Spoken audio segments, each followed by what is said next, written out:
Now, here at home, celebrity athlete Diether Ocampo is helping kids orphaned by war through the sport of polo. Diether, who lost his dad at an early age, stages the sporting charity event for the benefit of Hero Foundation. In its fourth year now, the Cockatoo Polo Cup raises funds for the education of rearing of orphan kids. And joining me right now is Diether himself, along with General Victor Bayani and Kiel Fernandez of the Hero Foundation. Hello, good morning, General Kiel. Welcome back to the show. Brother, thank you again for being here. Thank you. Let's talk about this again. No, thank you. Okay, last time you were here, we talked about the polo, the Cockatoo Cup, that is, the fourth. Kamusta naman? Was it successful? It was held in May, diba? Yeah, I can only attribute the success of this Cockatoo Polo Cup 2019 to all the hardworking people behind in mounting this event. Of course, with the generous help of our sponsors, our patron. Would like to, of course, acknowledge Arms Corps Philippines, kay Martin Tuazon and Vince Pozon of Estima. They are the people who are really pushing it to really to happen, because it was a challenge for us, to be able to raise some funds, because our main objective here is to be able to contribute to Hero Foundation. And of course, with all the patrons, Jun Eusebio, Dick Pengson, and of course Jude Kwe, this was made possible. I'll ask you again, why Hero Foundation? Why is Hero Foundation so close to your heart? And I understand, ang siyempre si General, di ba, yung Hero, yung sport na polo, may military origin din, di ba? Yes. But why Hero Foundation first? Okay, initially I was looking for a beneficiary, and I was trying to figure out ano yung pwede naming matap na organization. And then I found out that because polo has a military origin, yes, it was played back in the early 6th century BC by the Persian Royal Guards. Ito yung mga parang elite troops na nag-guard dun sa mga hari. So we were introduced to General Datuin of Civil Service of the AFP, and that's how I was introduced to Hero Foundation.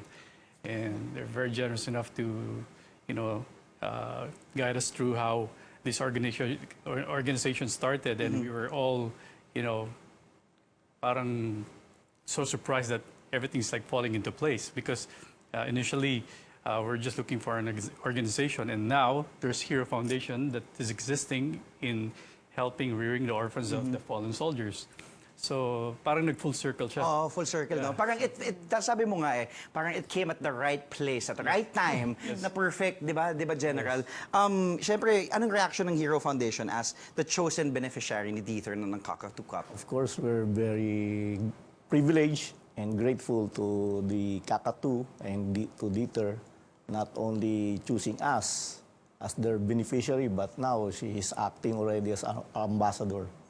And siyempre, I'm sure you guys are really, yung happy and proud. And Kiel, ikaw naman, how many kids are there in the foundation? And also, may mga kids ba na getting into polo, or, they find the sport fascinating already? Okay, since we were founded in 1988, we have helped around 2,800 orphans already. More than 1,000 have already graduated from college. Galing. So dito po sa school year ngayon, meron tayong 444 na batang tinutulungan. From elementary, high school, up to college. Opo. Wow. So kasi ang goal nga ng Hero is for them to become the future breadwinners of their family. Mapalitan yung breadwinner na nawala sa kanila.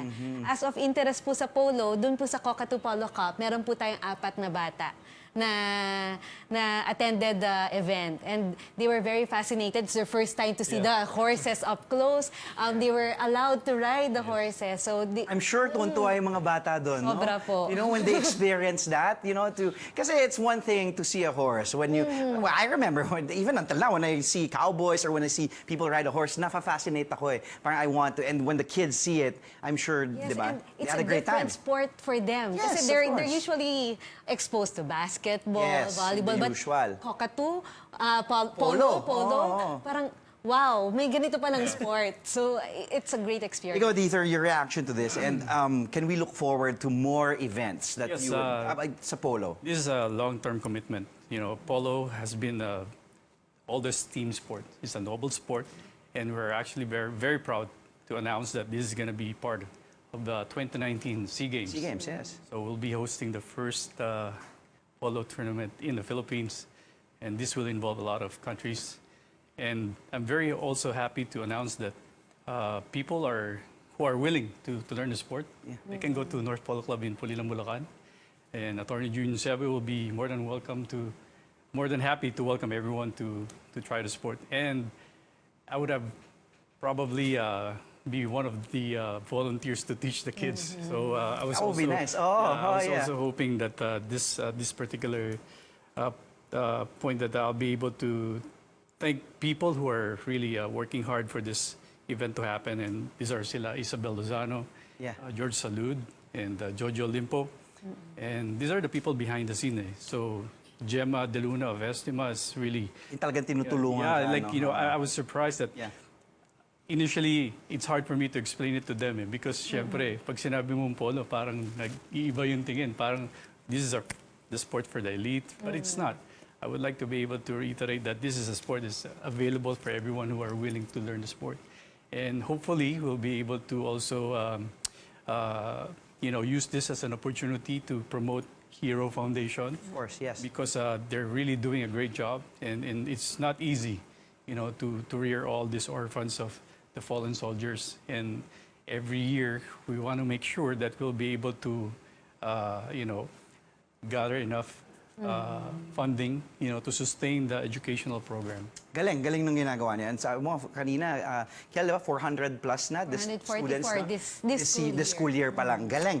Also, Diet, I want to talk to you about, kanina nagtatawanan tayo, yung Lieutenant Commander. You are now a Lieutenant Commander, Diether Ocampo, at the Philippine Coast Guard. How did you earn this rank? Kasi we've been, di ba, it's in the news, di ba, sina Mateo Gadicelli sa Army, di ba, nag-Army, sina Gerald Anderson, and ikaw, Lieutenant Commander sa Philippine Coast Guard. How did you earn more than anything, I think, mas naging interested kasi ako doon kung paano pa natin matutulungan yung ating mga kababayan, in making sure yung safety ng ating maritime environment and resources, And I'll be very honest with you, I don't even want to talk about this because, this is something that I do on the side because I believe that we have a huge responsibility, as a citizen of the Republic of the Philippines. Yan yung maganda, yung ayaw mong malaman ng tao. Magaling kami mag-research eh. Ayoko sanang pag-usapan, pero nandyan nagpapasalamat ako dun sa mga taong, tumulong sa atin dahil parang everything was also falling into place. My father was a marine engineer, was part of the maritime industry, and my curiosity led me to training and, I actually acquired my seaman's book. And this helped me equip myself in, in furthering my responsibilities Philippine Coast Guard as auxiliary unit. And I'm very glad that, there are a lot of people who are also volunteering, to make sure that yung seguridad ng ating coastal areas, because it's high time, minsan di natin napag-uusapan. Yan yung dapat na mas madalas nating mabigyan ng pansin. We give highlights to those people, especially yung mga volunteers natin. Lalo na yung mga sundalo. Because they give their lives. Yes, every day. Imagine, we were just talking about this when we guested in another show that, there's no guarantee. Pag pinatawag kasi sila, to perform their duty, there's no guarantee that babalik pa sila sa kanilang mga pamilya na safe.